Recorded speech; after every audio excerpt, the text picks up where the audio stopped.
Bonjour et bienvenue. Aujourd'hui, on va plonger au cœur de la machine qui fait tourner le développement logiciel moderne. On va voir comment deux technologies, le CI/CD et Kubernetes, travaillent main dans la main pour complètement changer la donne. On commence avec cette phrase prononcée par un ingénieur. Imaginez un peu, passer d'un sentiment d'angoisse, de boule au ventre, à une confiance totale. C'est énorme. Mais alors qu'est-ce qui a bien pu provoquer un tel changement? Et voilà la question clé. Pour beaucoup de monde dans la tech, déployer du code, c'est synonyme de stress, de week-end gâché, de risque d'erreur, bref, la galère. Comment on passe de cette peur à un processus qui devient presque banal? C'est tout l'enjeu.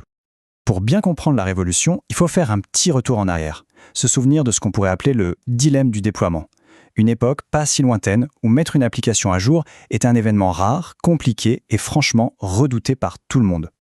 D'un côté, on avait l'ancien monde, des mises en production tous les mois, voire tous les trimestres, avec des périodes de gel du code où plus personne ne pouvait rien toucher.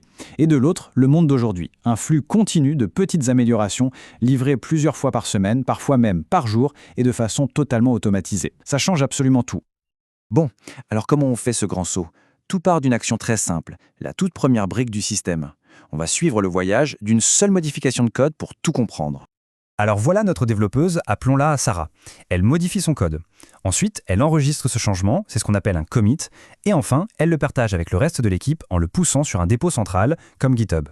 C'est ce simple trio d'actions qui va déclencher toute la mécanique. Et ce push, justement, il lance la première grande idée, l'intégration continue, ou CI. Le concept est super simple, mais vraiment puissant.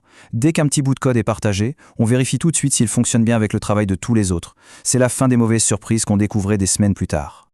Une fois que le code est poussé, le travail est loin d'être fini. En fait, il entre dans ce qu'on appelle un pipeline, une sorte de parcours du combattant, mais entièrement automatisé. Son unique mission, s'assurer que tout est nickel et attraper les bugs le plus tôt possible. Le mot le plus important ici, c'est automatiser. Personne n'a besoin d'intervenir. Le système voit le nouveau code et lance toute une série de vérifications. C'est cette automatisation qui rend le processus fiable et surtout très rapide. Alors, il se passe quoi dans ce fameux pipeline? D'abord, on fait du linking. C'est un peu comme un correcteur orthographique, mais pour le code. Ça vérifie que le style est bon. Ensuite, on lance les tests, unitaires et d'intégration, pour être sûr que tout fonctionne comme prévu. Et si tous les feux sont au vert, on passe à la construction. Et le résultat final de tout ça, c'est une image de conteneur. Il faut voir ça comme une boîte parfaitement scellée. Dedans, il y a absolument tout ce qu'il faut pour que l'application tourne. Le code, les outils, les dépendances, tout est empaqueté, prêt à être envoyé n'importe où. Ok, on a notre boîte, super bien préparée, prête à l'emploi. Maintenant, il lui faut une destination, un endroit où elle va pouvoir fonctionner. Et c'est là qu'arrive le deuxième acteur majeur de notre histoire, Kubernetes. Aujourd'hui, dans le monde du cloud, Kubernetes est tout simplement incontournable. C'est un peu devenu le système d'exploitation standard pour faire tourner des applications modernes. Mais concrètement, ça fait quoi? Eh bien, Kubernetes, c'est un véritable chef d'orchestre.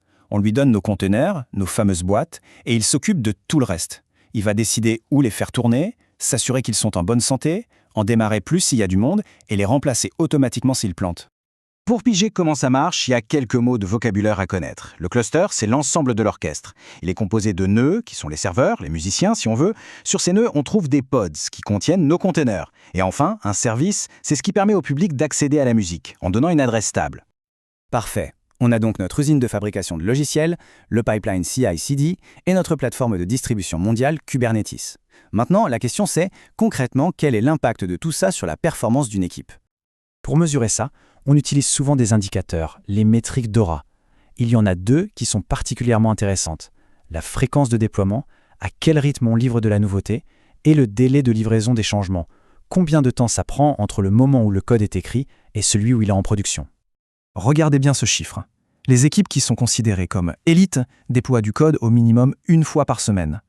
Ce n'est pas pour une occasion spéciale, non. C'est leur rythme normal, leur routine. Et là, c'est encore plus fou. Le temps moyen pour qu'une idée passe du clavier d'un développeur à la production n'est que de 4 jours. C'est une réactivité absolument incroyable. Cette image est très parlante. À gauche, un gros projet monolithique qui met 66 jours à sortir. À droite, la même fonctionnalité, mais découpée en petits morceaux. Résultat, on commence à livrer de la valeur au bout de 11 jours seulement. C'est plus rapide, moins risqué et bien plus efficace. Ces chiffres ne sortent pas de nulle part. Ils sont le résultat direct de l'assemblage de toutes les pièces qu'on vient de voir. Alors prenons juste un instant pour regarder la vue d'ensemble, ce fameux moteur Cloud Native. En fait, pour bien visualiser le truc, on peut utiliser une analogie. Le pipeline CI/CD, c'est l'usine logicielle. Une usine ultra-moderne qui produit des logiciels de haute qualité à une vitesse folle. Et Kubernetes, c'est la plateforme de logistique mondiale qui s'assure que ces logiciels sont disponibles partout, tout le temps et à grande échelle. L'un ne va pas sans l'autre. Et on termine sur cette question. Avoir du code de qualité, c'est une chose. Mais sans une plateforme capable de le mettre entre les mains des utilisateurs rapidement et de manière fiable, ce code perd une grande partie de sa valeur. La vraie question aujourd'hui, ce n'est plus seulement est-ce que le code fonctionne, mais est-ce que tout notre système est capable de livrer de la valeur en continu. Voilà qui conclut cette analyse.